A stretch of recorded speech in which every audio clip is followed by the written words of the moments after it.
I am thankful to the organizer for giving me this opportunity to present some of the work which we are carrying out in this field of very important source of water, that is snow and glacier.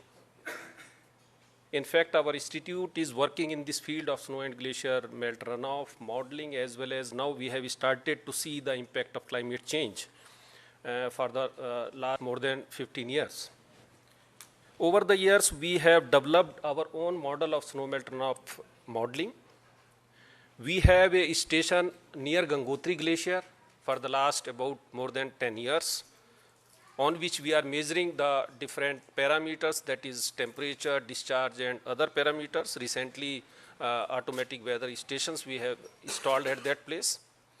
Another observatory we are having at Leh, and there also we are studying the behavior of glacier and impact on this runoff. So in this presentation, I will just quickly, in the beginning, the Himalayan water resources, the modeling, how we are doing this, and then some of the studies we have carried out on snow and glacier. So if we see the Himalayan water resources, I will not go into much details because of the limitation of time. You can see here that we have more than 5,000 glaciers, and the northern three major rivers of our country, they are fed by snow and glacier melt runoff.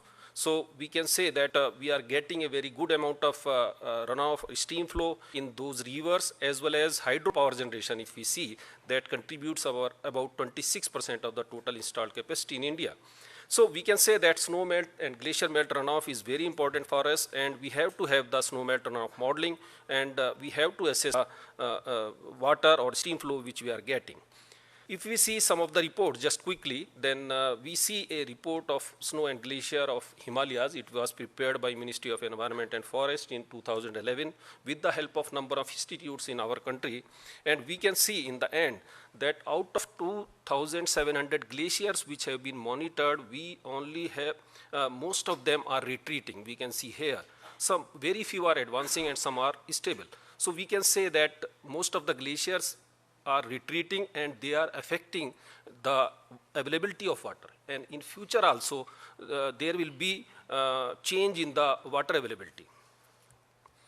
Another institute which is working in this field is IC-MODE, and if we see here that they have given one report that this Hindu Kush Himalaya region is home to 30% of the world's glacier, and 0.74 degree over the last 100 years have been the change in the temperature globally.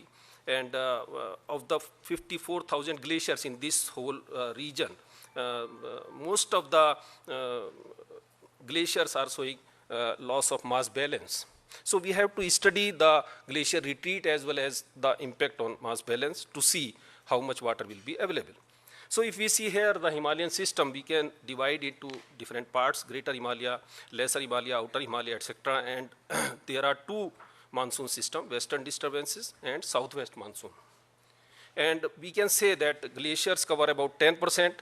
However, the seasonal snow cover, which is the important source of water in these area, they are 35 to 50%. And maximum monsoon precipitation in this above mean sea level, 1,500 to 3,000 meter.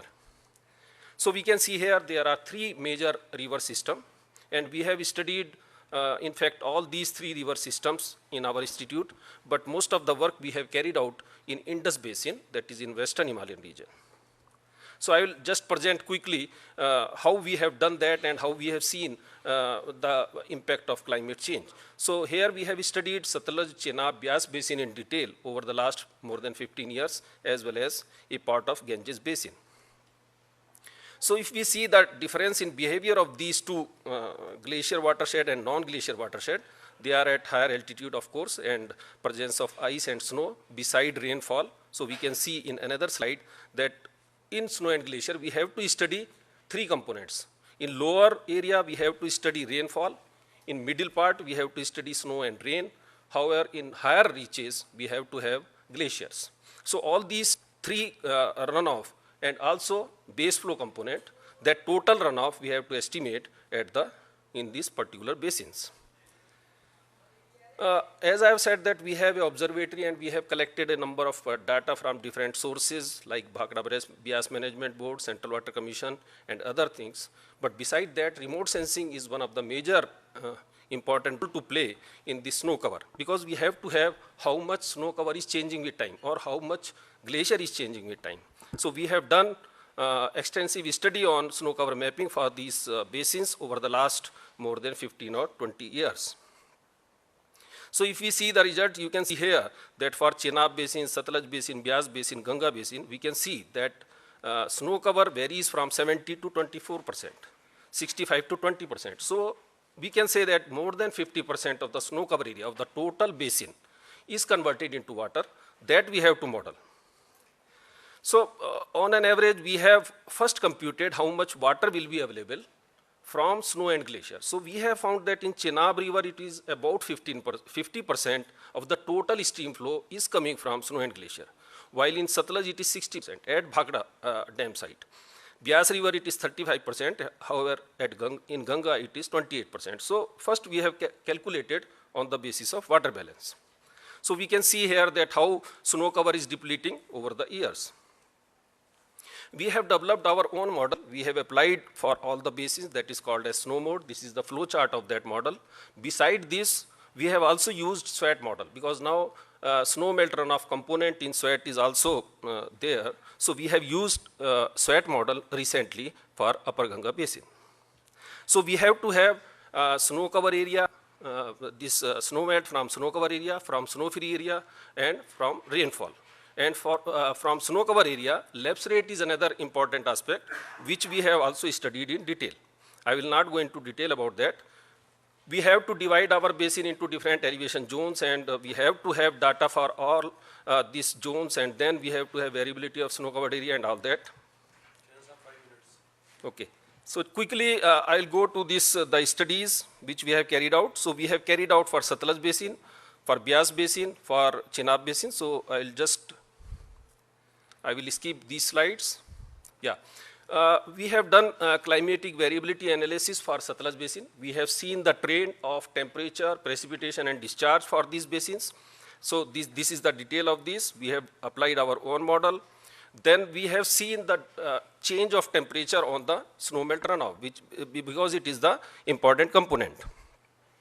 So again, the findings says that in some of the basins, we have found that this snow and glacier melt runoff will decrease. However, in some of the basins, it will increase. Similarly, we have done extensive study in Bias Basin, and recently we have completed a report in which, beside temperature change, we have taken the help of ISC Bangalore, and we have taken the future scenario, and we have studied this in detail. In this also, we have found that with temperature change, with temperature rise, this stream flow will increase. Similarly, in Chenab Basin. Another important area in the light of glacier retreat which we have studied is the retreat of Himalayan glaciers. Again, I will skip these slides. We can say that snout at which we are taking the glacier retreat, we have studied also at the snout how that glacier is retreating. A number of studies have been carried out using remote sensing, and we have found that in glacier or surface area loss of glaciers by 21% Himachal, 19.4% in Uttarakhand have occurred. So we have studied Gangotri Glacier in detail, taking into account the different satellite data. We have found that this glacier is also retreating about 18 to 20 meter per year. So here we can see, with respect to Survey of India topo sheet, how it is changing with time, how much area is vacated by this deglacialization. We have studied in detail about Baspa Basin. In this basin also, we have found that 25% around is the loss of glaciers over these 50 years in this Baspa Basin, which is a part of Satluj Basin. This is the glacier retreat over the years. Then we have correlated this glacier retreat with our meteorological parameters, because we are having a number of, for the last 40 to 50 years data we are having with us. So in the recent past, how these meteorological parameters are correlated with the glacier retreat, that have been studied. for two basins of Satluj. I will skip the slides.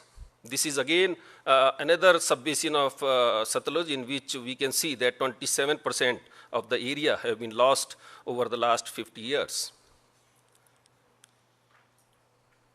This is the correlation of this temperature and precipitation and snow water equivalent with our glacier retreat. Okay, sir. Another important area which we have studied is the glacial lake outburst flood. In the recent past, we have seen in the month of June itself, we have seen that there was a tragedy in Kedarnath. It was also said that partly it was due to the this glacial lake outburst flood. We have done a number of studies in this field, and because of this climate change or glacier retreat, there are a number of lakes which have been formed at the snout. They are very dangerous because they are temporary in nature, formed because of the formation of moraine dam. So we have to study in the light of climate change the glacial lake outburst flood. We have applied a Mike 11 model to see how much flood we will get at the outlet. We have prepared the database for a number of basins, and then we have seen the flooding at the outlet of that basin. So coming to the concluding remarks, I have already told that glacier and snowmelt have major contribution to the river flows in the region. It is necessary to characterize the glaciers in different climatological regions of the basin. The rate, volume, and timing of snowmelt are likely to change. Therefore, impact of climate change on the snowmelt runoff and total stream flow of the large Himalayan region should be investigated using GCM output as input to the calibrated hydrological model. We have seen that the temperature, projection of temperature is quite good in these basins when we have taken results of ISC also, and otherwise also we have seen. But the precipitation in Himalayan region, how it will behave in future, that is still not very much accurate, I can say, because of the efficiency which we are getting is very low. So that aspect we have to have in more detail, that what will be the projection of precipitation.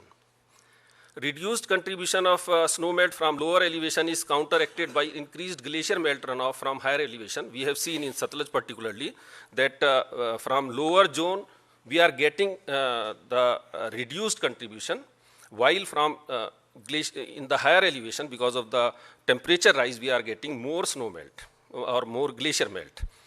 Stream flow initially increases as glacier melt, then decreases when glaciers are depleted.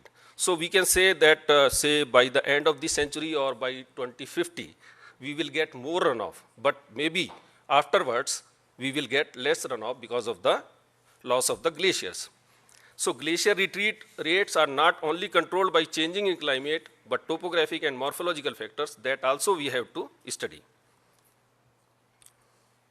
Another important area, as I have said, is the climate warming that will increase the frequency and risk of loss. That regular mapping and monitoring of lakes are needed. We have done for some of the basins, and recently Central Water Commission for all the basins have studied this monitoring of lakes. We have to identify potentially dangerous lakes on the basis of different parameters, whether they are moraine dam lakes, that is also very important, and then we have to have the flooding which we will get from these potentially dangerous lakes. Thank you very much.